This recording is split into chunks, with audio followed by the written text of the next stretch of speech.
فأنا ناصح لإخواني بالصدع بالحق تبيض وجوههم. السكوت في مسألة الحزبية يضرها، فاصدع بما تؤمر وأعرض عن المشركين.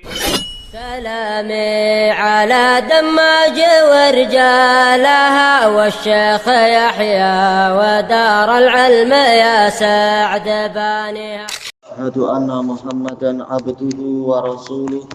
اللهم صل على محمد عبدك ورسولك وعلى آله وأصحابه أجمعين. أما بعد.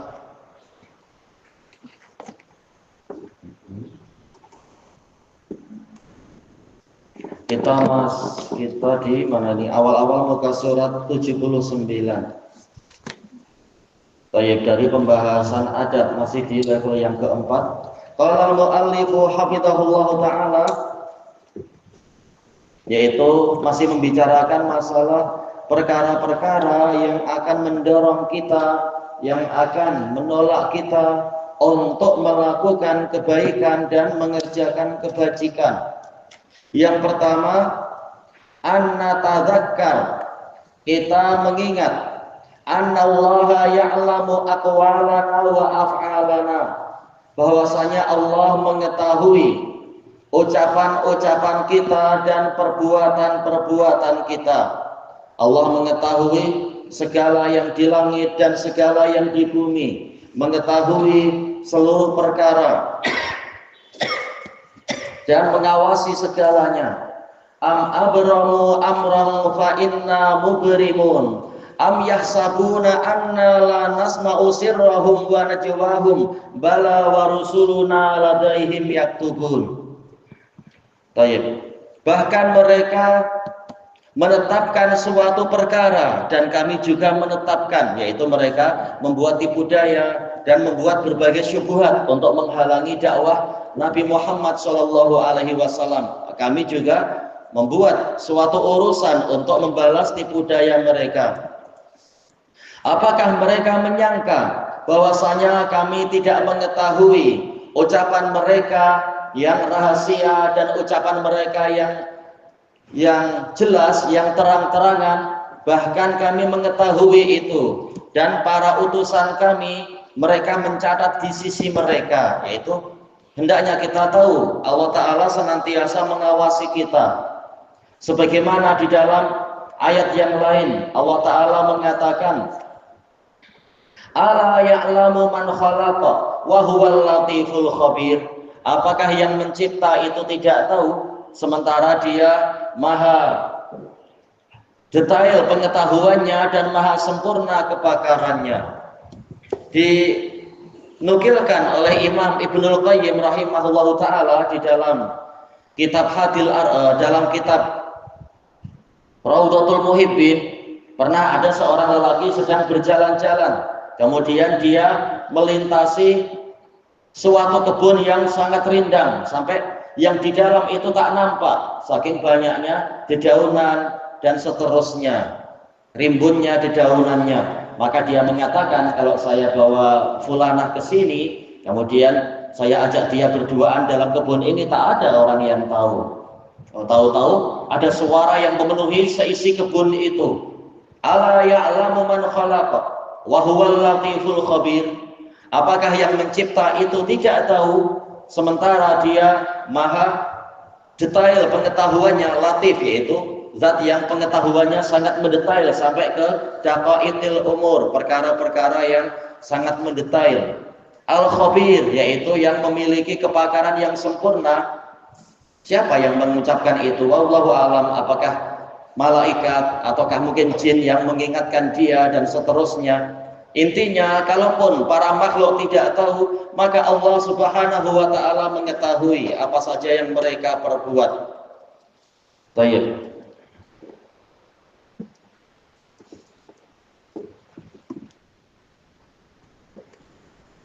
Demikian pula misalkan kita mengingat apa yang Allah Ta'ala firmankan terkait dengan sikap-sikap orang-orang munafikun yang ketika di hadapan Nabi mengucapkan kata-kata yang indah, yang bagus, menunjukkan keimanan, tapi di balik itu mereka justru merancang kekufuran dan sebagainya. Allah Ta'ala mengatakan yastakhfuna minan nasi wa la yastakhfuna minallah wa huwa ma'ahum id yubayyituna ma la yardha minal qaul. Mereka merahasiakan sesuatu dari umat manusia perkara yang tidak mereka rahasiakan dari Allah. Ya, mereka yang mampu merahasiakan sesuatu dari Allah Ta'ala. Dan mereka merancang ucapan yang tidak Allah ridhoi. Dan Allah itu senantiasa menyertai mereka tatkala mereka merancang perkataan yang tidak Dia ridhoi. Kalau seperti ini senantiasa di dalam keyakinan dan pengetahuan kita bahwasanya Allah tahu seluruh perbuatan kita, maka insya Allah ini akan sangat membantu kita untuk tidak berbuat kemaksiatan walaupun bersendirian, dan tetap rajin berbuat ketaatan, menjalankan amal soleh walaupun manusia tidak melihat, karena yang penting adalah Allah Ta'ala mengetahui. Allah yang akan membalas kebaikan dengan kebaikan, keburukan dengan yang setimpal dengannya, dan seterusnya. Sebagaimana di dalam ayat yang lain Allah Ta'ala mengatakan, wa ma takunu min sya'ni wa la tatlu min wa la tatluna wa la ta'maluna amalin illa kunna 'alaikum syuhudan itufiduna fih.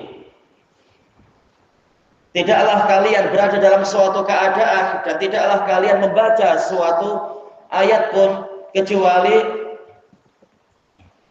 kami itu dalam keadaan menyaksikan terhadap apapun yang kalian perbuat. Tidaklah kalian melakukan satu amalan pun kecuali kami selalu menyaksikan apa yang kalian perbuat itu. Wala tatlu min Qur'anin wala ta'malun min amalin illa kunna 'alaikum syuhudan itufiduna fi. Kemudian itu yang pertama. Yang kedua, anak lama kita mengetahui anna man zara'a khairan hasadah, bahwasanya orang yang menanam kebaikan dia akan menuainya. Wa man zara'a syarran hasadah, demikian pula orang yang menanam keburukan dia juga akan menuainya. Sebagaimana pepatah Arab, man yazra' yahsud, barang siapa menanam sesuatu dia akan menuainya. Menunjukkan bahwasanya seluruh yang di alam semesta ini, baik itu hukum syar'i ataupun hukum kauni, semuanya masuk di dalam sunnatullah Ta'ala yang penuh dengan keadilan, yang mana Allah Ta'ala telah mengatakan al-jaza, bahwasanya kaidah telah mengatakan al-jaza min jinsil amal, balasan itu sesuai dengan jenis amalan. Dan kaidah telah mengatakan kama tadinu tudan, sebagaimana Anda bersikap demikianlah Anda akan dibalasi atau diperlakukan. Sebagaimana nanti akan disebutkan di sini dalil tentang yang berbuat baik mendapatkan kebaikan, yang berbuat buruk ya akan mendapatkan keburukan sesuai dengan kadarnya.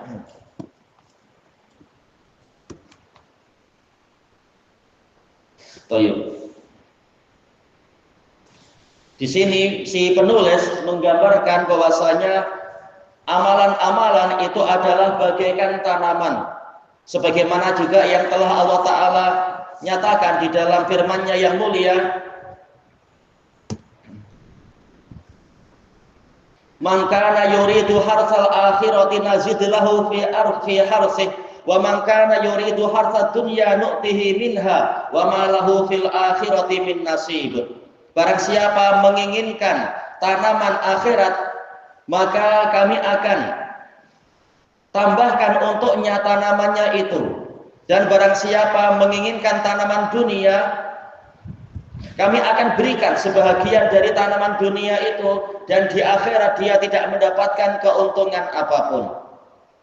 Dinamakan dengan apa? Dengan tanaman. Sebagaimana disebutkan oleh Ibnul Qayyim rahimahullah di dalam, kalau tak salah di dalam kitab beliau Idatus Sabirin, ad-dunya mazra'atul akhirah, dunia adalah tempat bercocok tanam untuk bekal di akhirat nanti. Sebagaimana ad-dunya darul bala, maka akhirat adalah darul jaza. Dunia itu negeri ujian, diuji untuk beramal. Ujiannya adalah berupa amalan. Apakah bersyukur tatkala mendapatkan kebaikan, bersabar tatkala mendapatkan keburukan, atau bagaimana? Dan di akhirat sebagai darul jaza, negeri pembalasannya. Kemudian yang ketiga dikatakan di sini, wa anna man akhadha haqqa akhihil muslim, termasuk perkara yang akan mendorong kita, menolak kita untuk mengerjakan kebaikan dan melakukan kebajikan adalah kita harus meyakini bahwasanya barang siapa mengambil hak saudaranya yang muslim, atabihi yaumal qiyamah, dia akan membawanya nanti pada hari kiamat, wa in kana syai'an yasiran, walaupun itu berupa sesuatu yang ringan saja, sesuatu yang sedikit. Dalilnya adalah firman Allah Ta'ala, wa may yaghlul ya'ti bima ghalla yaumal qiyamah. Barang siapa yaghlul, yaitu mengkorupsi suatu hak, mengambil tanpa alasan yang hak secara rahasia. Ini asal dari al-ghulul, adalah pengambilan secara rahasia tetapi dengan tidak hak, yaitu dengan cara batil. Ya'ti bima ghalla yaumal qiyamah, dia akan datang membawa apa yang dia korupsi nanti pada hari kiamat. Makanya di dalam dalil-dalil yang banyak, dalam hadis Abi Hurairah dan yang lainnya, Rasulullah SAW menyebutkan nanti akan ada yang datang dengan memikul kambing yang mengembik, memikul unta yang melenguh, memikul lembu yang melenguh, dan seterusnya. Dan juga Rasulullah SAW bersabda di dalam hadis Sa'id bin Zaid, hadis muttafaqun alaih, Rasulullah SAW mengatakan, man iqtata'a ardan ghaira haqqin qida shibrin tuwiqahu yaumal qiyamah min sab'i aradin. Barang siapa merampas tanah saudaranya bukan dengan alasan yang benar, walaupun hanya satu jengkal, maka nanti di hari kiamat akan dikalungkan di leher dia yaitu 7 bumi. Jadi di hari kiamat memang dia harus datang memikul bumi itu, bahkan sampai 7 bumi. Karena kekuasaan terhadap suatu tanah itu turun sampai ke bawah, sampai ke bumi yang paling bawah, kata para fuqaha. Kita baca dalil yang beliau datangkan di sini. Qala Allah Ta'ala, yaitu menukilkan ucapan Luqman Al-Hakim, ya bunayya innaha in takum mithqala habbatin min khardalin fatakun fi sakhra aw fis samawati aw fil ardi ya'ti biha Allah. Wahai anakku sayang, bunayya ini pakai tasghir ya, ibni jadi bunayya, ibni jadi bunayya. Sesungguhnya apabila ada satu biji gandum, satu biji sawi amalan, dia itu ternyata berada di dalam sakhrah, yaitu berada di batu yang sangat besar, atau ada di langit ataupun ada di bumi, ya'ti bihallah, Allah akan mendatangkannya. Jadi tak ada amalan yang terbuang sia-sia. Kalau dia adalah amalan kebaikan, pasti akan didatangkan oleh Allah Ta'ala, walaupun semua manusia tidak tahu. Innallaha latifun khabir, karena sesungguhnya Allah latif, yaitu yang mengetahui daqaiqul umur, perkara yang sangat mendetail. Al-khabir, yaitu yang sempurna kepakarannya, tak ada yang terluputkan dari dia.